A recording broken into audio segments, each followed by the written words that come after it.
வள்ளியுடன் மணக்கோலம் கொண்டு திருப்பரம் குன்றம் வாழ்கின்றவன் நீ தேவர்களை காத்திடவே வீரமுடன் வேலெடுத்து செந்தூரில் ஆழ்கின்றவன் மாங்கனிக்கு கோபம் கொண்டு பார்ப்புகழும் பழனியிலே ஆண்டியன கோலம் கொண்டவன்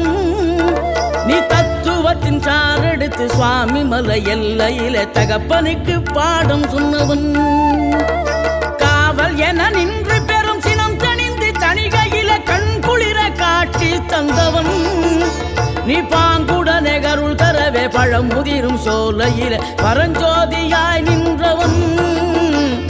பரஞ்சோதியாய் நின்றவன்